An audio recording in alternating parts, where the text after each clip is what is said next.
Okay बेटा, is it visible to all? Yes sir. Okay, yes sir. Please अपने आप को म्यूट रखना ने सभी ने। Yes sir. मैं ही कर देता हूँ इधर से।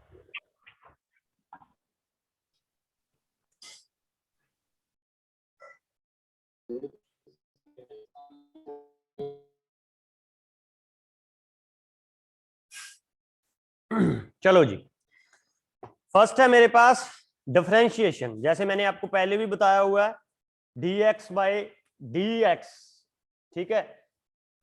फर्स्ट करते हैं हम डिफरेंशियल कैलकुलस। फर्स्ट वन है मेरे पास डिफरेंशियल। मैथ का पोर्शन है तो आज मैं मैथ वाला टीचर बन चुका हूं, है ना। आज फिजिक्स नहीं है, आज मैथ पढ़ेंगे, ठीक है। डिफरेंशिएशन कैलकुलेशन, ठीक है, calculus.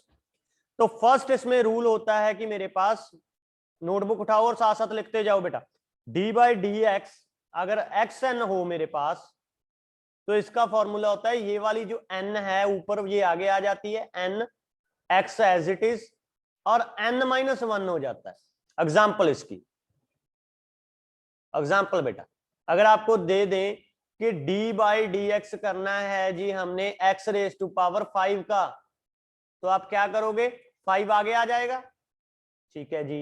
X raise to power 5 minus 1 तो कितना आ जाएगा, 5x दी पावर 4। क्लियर है जी, यस और नो?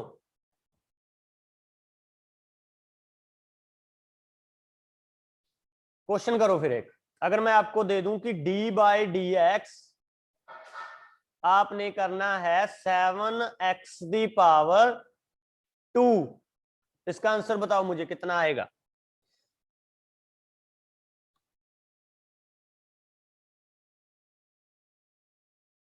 सेवन एक्स की पावर 2,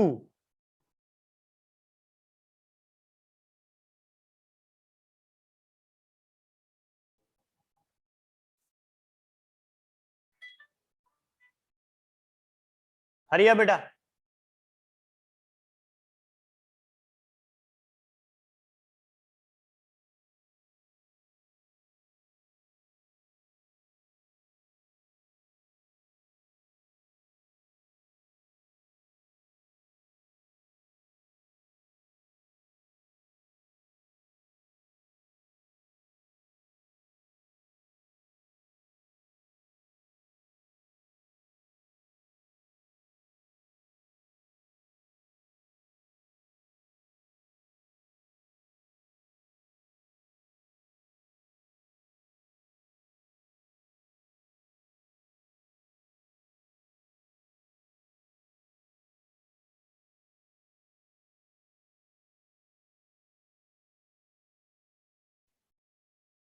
ओके जी, ठीक है, तो सबका ऑलमोस्ट गलत आया ठीक है, क्या आएगा, ये 2 है तो 2 आगे आ जाएगा बेटा, तो कितना आ गया 14, X as it is 2 minus 1, तो आंसर इसका आना चाहिए 14x। 35 कैसे आएगा बेटा, ठीक है जी, क्लियर। तो ये फॉर्मूला ध्यान में रखना है आपने।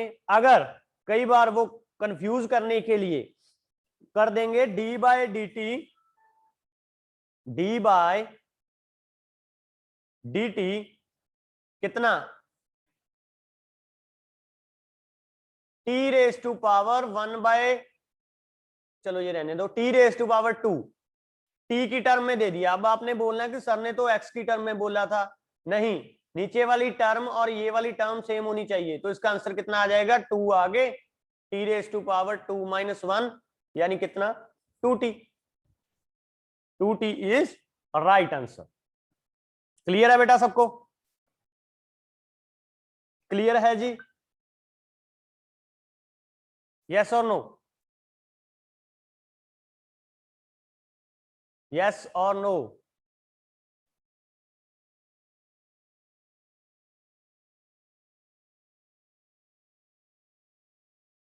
ठीक है जी, आगे चलें।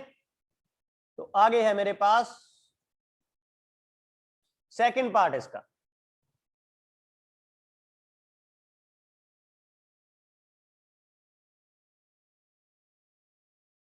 नोटबुक पे उतार लो बेटा। सेकंड पॉइंट, अगर कोई भी कांस्टेंट हुआ, यानी डी बाय डी एक्स कोई भी कांस्टेंट हुआ, तो उसकी वैल्यू मेरे पास क्या होगी बेटा? 0। एग्जाम्पल, एग्जाम्पल देखो इसकी, अगर मेरे पास हुआ डी बाई डी एक्स 98, तो कितना आएगा? 0। अगर मैं बोल दूं डी बाई डी एक्स 9.8, कितना आएगी वैल्यू? 0। अगर मैं बोल दूं डी बाई डी एक्स पाई, पाई भी कांस्टेंट होता है, 0। क्लियर है बेटा?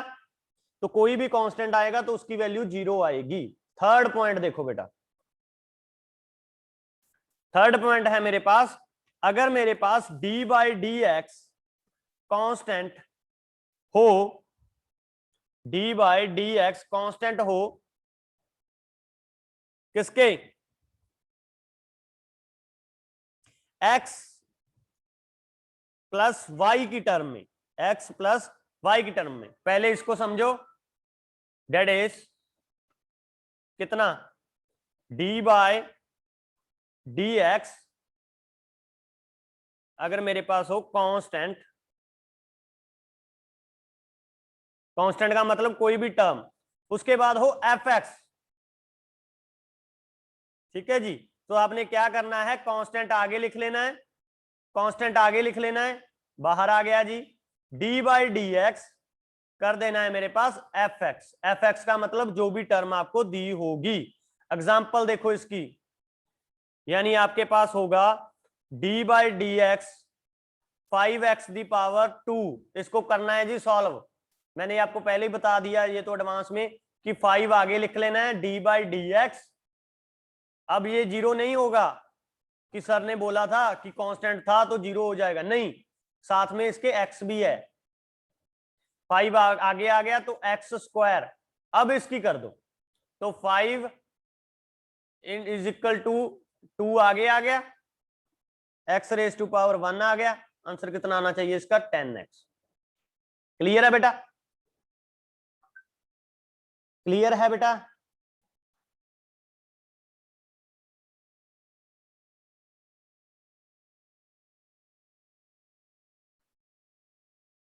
थ्री रिपीट, ओके जी।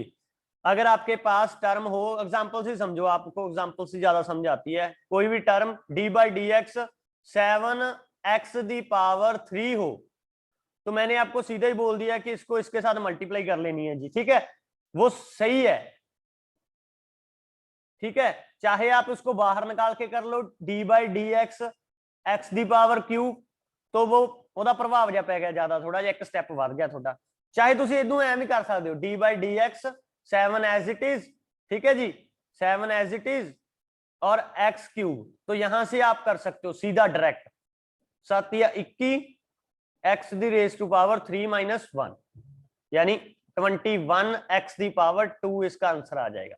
अगर ऐसे करोगे 7 बाहर आ गया जी, उसके बाद 3 इंटू एक्स दी पावर 2 आ गया जी, एंड 21 एक्स दी पावर 2। तो ये मेरे पास वैलिड स्टेप होंगे, first step, second step, third step and fourth step. Clear है जी? Any doubt? आगे है वेरी इंपॉर्टेंट, आगे है मेरे पास वेरी इंपॉर्टेंट। अगर मेरे पास हो D by D x, D by D X F x, यानी हो मेरे पास एक्स एक्स स्क्वायर, ठीक है जी, प्लस वाई स्क्वायर, ठीक है जी, या कुछ भी लगा लो, X square plus 2x square, 2x square, ठीक है। तो इसके लिए आपको क्या करोगे? पहले इसका डिफरेंशिएशन कर लेना है, पहले इसका कर लो 2x स्क्वायर, इसका कितना आ जाएगा? पहले इसको कर लो, फिर यही डी इसके साथ मल्टीप्लाई कर लेना, ठीक है जी, यही डी जो है वो इसके साथ मल्टीप्लाई हो जाएगा। तो आंसर कितना आ जाएगा? 2x प्लस 4x, ये मेरे पास आंसर आ जाएगा इसका, ठीक है जी। क्लियर बेटा? एक और एग्जांपल वेरी इंपॉर्टेंट, ये वाली एग्जांपल बहुत रमन डाउट है कोई बेटा? एनी डाउट बेटा रमन?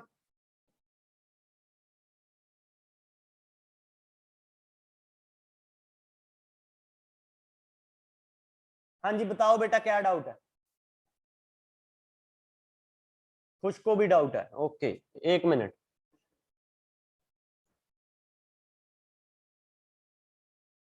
हाँ जी क्या डाउट है खुश?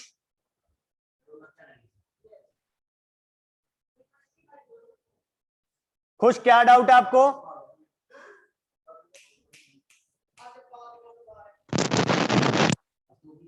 हाँ जी सर डी तो dx into हाँ जी bracket x square plus 2x square c x square plus 2x square add नहीं हो सकते? एक्स स्क्र प्लस 2 नहीं, वही तो गलती है ना, ऐड नहीं करने आपने, ठीक है। Okay sir. हाँ ऐड करके आंसर आ तो जाएगा, आंसर तो वही आ जाएगा ऐड करके, लेकिन हमने ऐड नहीं करना उनको कैलकुलस में। इज इट ओके बेटा? Okay sir. Raman okay sir. कोई डाउट बेटा? रमन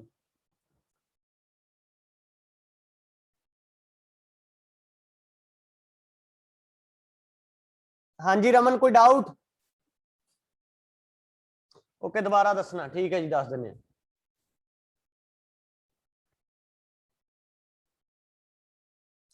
ओके ललिता को भी डाउट है, just a minute.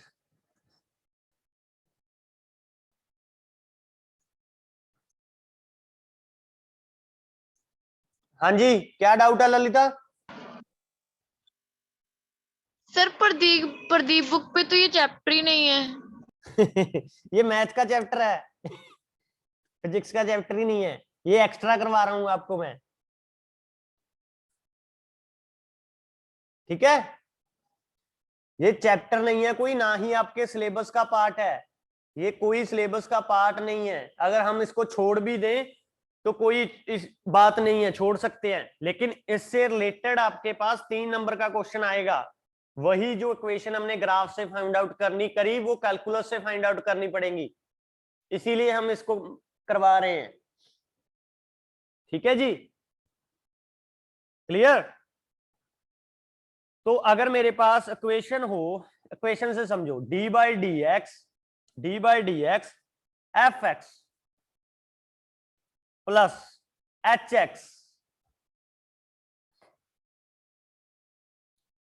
X minus G X. अब आप बोलोगे कि सर एफ एच जी क्या है? ये बेटा एफ अनदर कांस्टेंट आ गया, ये एक्स वेरिएबल आ गया, एच कोई कांस्टेंट है, एक्स फिर वेरिएबल आ गया, जी फिर कोई कांस्टेंट है, एक्स वेरिएबल आ गया। तब इनको क्या कैसे करेंगे आप? तो बस सीधा अलग अलग लिख लेना है आपने, D by D X F X, इकट्ठा नहीं करना आपने, plus D by D X H X minus D by D X G X. Clear? Example देखो इसकी बेटा, अगर मेरे पास इक्वेशन हो डी बाई डी एक्स, आपने खुद करनी है अब ये 3x² प्लस 7x माइनस 9, इसको करो जी। तो कर अलग अलग करेंगे इसको, पहले D by D x 3x²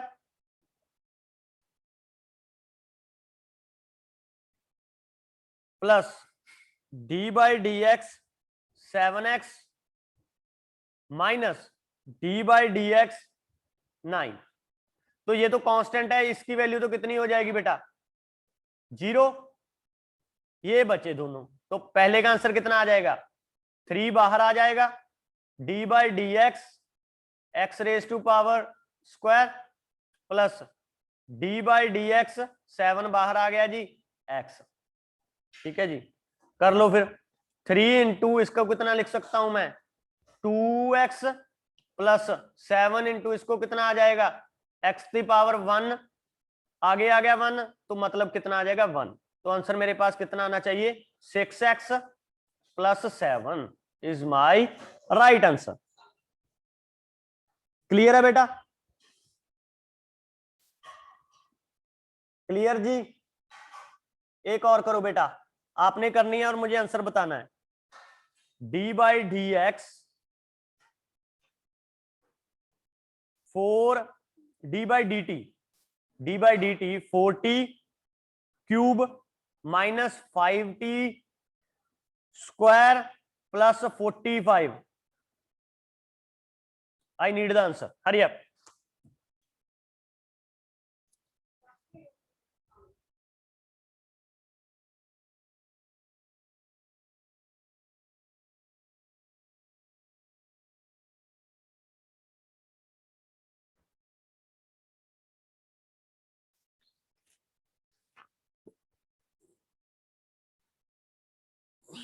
ਉਹ 9 ਵਾਲਾ ਪੁੱਤ ਕਾਂਸਟੈਂਟ ਸੀਗਾ ਤਾਂ 0 ਬਣ ਗਿਆ। 9 ਟਰਮ ਕਾਂਸਟੈਂਟ ਆ ਕੋਈ ਵੀ, ਉਹਦੇ ਪਿੱਛੇ ਕਿਹੜਾ ਐਕਸ ਵਾਈ ਲੱਗਿਆ ਹੋਇਆ ਸੀਗਾ।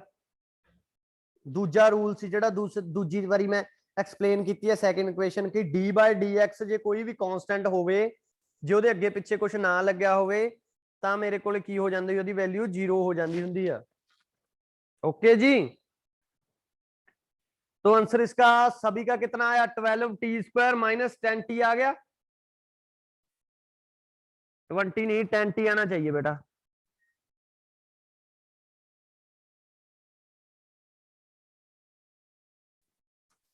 आंसर बेटा इसका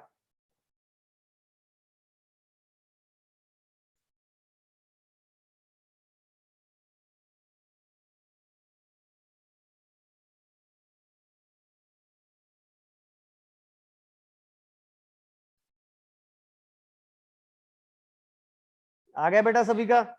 एक और करो फिर, D by D T 3t the power 5 plus 3t the power 1/2 plus 7 करो जी।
हो गया सभी का।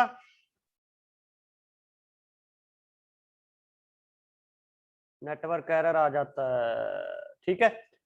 तो हो गया होगा आई थिंक सो सभी का, है ना।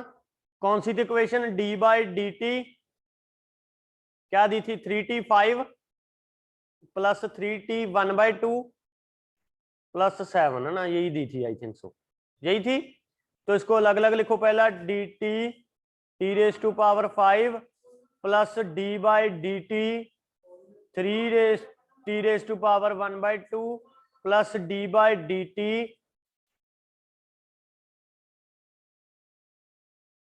7। तो 7 कांस्टेंट है, ये वाली वैल्यू कितनी हो जाएगी, 0 हो जाएगी, ये वाली वैल्यू 0 हो जाएगी। और मेरे पास जो वैल्यू आएगी वो कितनी आएगी, इसको अलग करूंगा तो 3 is equal to D by D T T raise to power 5 plus 3 आगे आ गया D by D T T raise to power 1/2, ये वाली वैल्यू 0 प्लस तो कितना आ जाएगा 3 इंटू 5 आगे आ गया, तो 5 टी दी पावर 1 माइनस हो जाएगा 4 प्लस 3 इंटू 1/2 आगे आ गया बेटा, 1/2 आगे आ गया है ना, इंटू टी दी पावर कितना 1/2 माइनस 1। ठीक है जी, तो इसको सॉल्व किया 15 टी दी पावर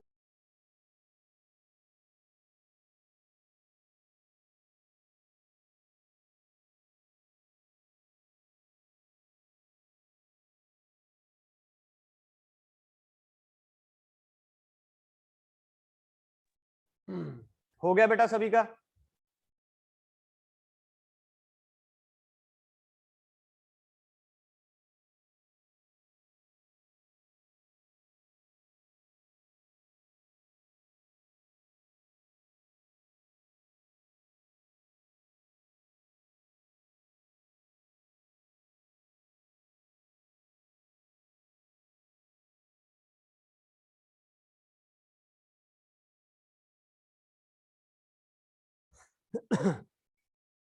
ठीक है बेटा, तो आगे चलें। इसी तरह मेरे पास होती है बेटा इंटीग्रेशन, इसी तरह मेरे पास होती है इंटीग्रेशन। तो इंटीग्रेशन का प्रोसेस भी समझ लो, डिफरेंशिएशन तो समझ आ गया होगा आपके पास। तो अब है मेरे पास इंटीग्रेशन। अगर हम इंटीग्रेशन की बात करें तो उसका मतलब क्या है मेरे पास।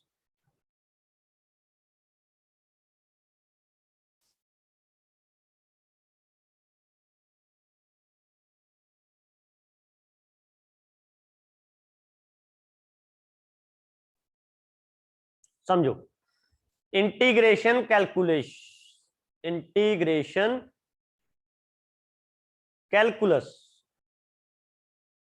जब मेरे पास सारा बोर्ड दे दिया मैंने आपको, ये सारा बोर्ड है, ठीक है जी, मैं बोल दूं कि सारे बोर्ड का एरिया फाइंड आउट करो जी, ठीक है, आपके पास स्केल है बस इतना, स्केल के साथ बोर्ड का एरिया फाइंड आउट करो जी, है ना। तो आप कैसे कैसे करोगे, पहले स्केल को इधर रखोगे, फिर इधर रखोगे, फिर इधर रखोगे, फिर इधर रखोगे, फिर ऐसे ऐसे ऐसे करके फिर इसी तरह इधर कर लोगे, है ना, ऐसे ऐसे, तो बहुत टाइम लग जाएगा इसके ऊपर। इसीलिए इंटीग्रेशन होती है। इंटीग्रेशन का मतलब होता है मेरे पास सम। इंटीग्रेशन का मतलब क्या होता है मेरे पास बेटा, सम। ठीक है जी, सम मतलब क्या है, अगर आपने बोर्ड का इतना हिस्सा आपने फाइंड आउट कर लिया तो बाकी का सारा हिस्सा फाइंड आउट कर सकते हो किससे, इंटीग्रेशन से, सम से। ठीक है जी, क्लियर। तो इसका फॉर्मूला है मेरे पास, इसका फॉर्मूला है मेरे पास, इंटीग्रेशन का सिंबल है ये वाला, ये खुंडी सी। ठीक है जी, अगर मेरे पास हो x raise to power cube dx, ये है इसका सिंबल बेटा, x raise to power 3dx, उसमें क्या था d/dx था, ये उसका सिंबल था डिफरेंशिएशन का। इसका सिंबल क्या है, खुंडी सी, और पीछे जिस वेरिएबल से कर रहे हो आप, और पीछे जिस वेरिएबल से आप मल्टीप्लाई कर रहे हो। ठीक है जी, तो x raise to power cube dx था मेरे पास, तो वैल्यू इसकी कितनी आ जाएगी, ठीक है जी, x क्यूब dx था, इसकी वैल्यू कितनी आएगी। तो इससे पहले आपको जनरल फॉर्मूला करवाता हूं मैं, that is x raise to power n, x raise to power n into dx, x raise to power n into dx, ठीक है जी, इज इक्वल टू, इसका फॉर्मूला होगा जितना, उसमें क्या करते थे n को आगे ले जाते थे, लेकिन इसमें n को ऐड करना है, यानी x is equal to n plus 1 divided by जितनी टर्म आ गई उतनी, n प्लस 1, ये इसका आंसर आ जाएगा। यानी x क्यूब dx की इंटीग्रेशन करनी है तो x is equal to 3 plus 1, उसमें माइनस करते थे, इसमें आपने प्लस कर देना है, बस और कुछ नहीं करना। और जितनी टर्म आई थी उसमें जो टर्म थी वो आगे आती थी, इसमें टोटल टर्म नीचे आ जानी बाय 4, तो आंसर आ जाएगा मेरे पास x रेज टू पावर 4/4। समझ लगी बेटा। अगर मैं आपको बोलूं कि इसकी इंटीग्रेशन करो जी, x raise to power 7 dx, तो I need the answer, hurry up,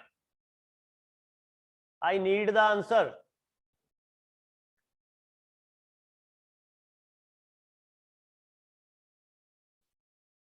तो आंसर आ जाएगा मेरे पास x raise to power 7 + 1 divided by 7 + 1, यानी x raise to power 8/8 is my right answer.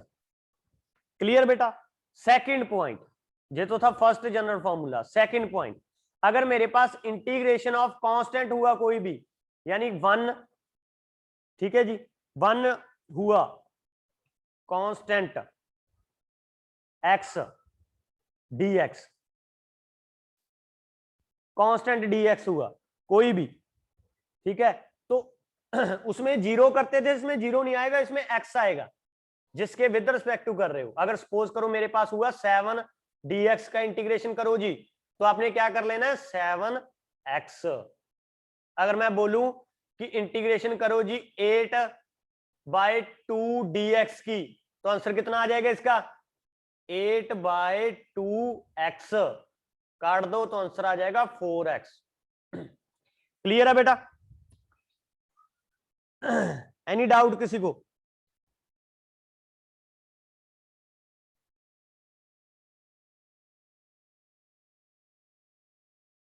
Clear ji.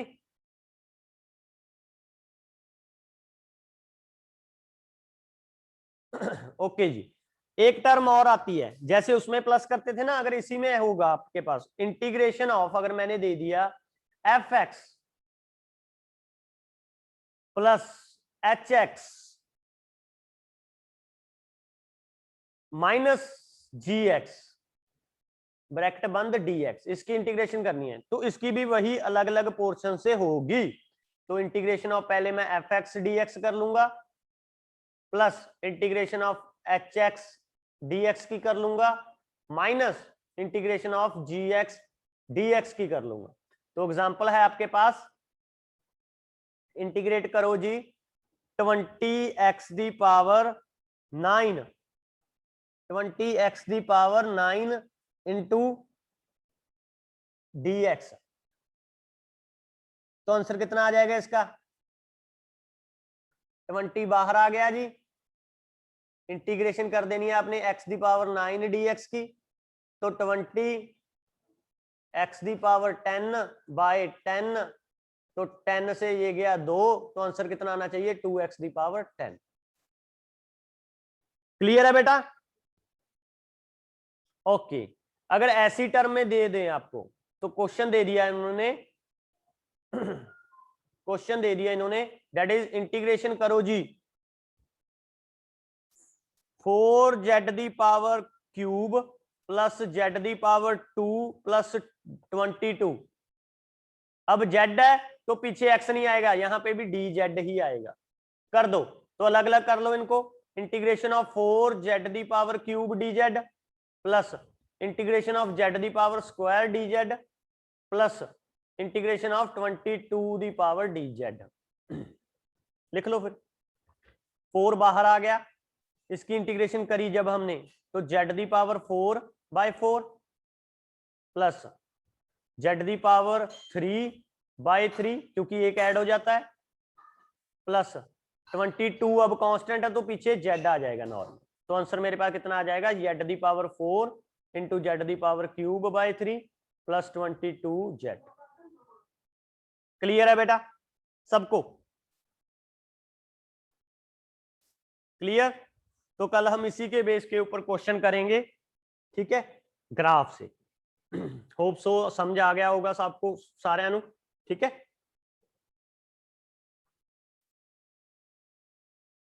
Okay जी, see you in the next class.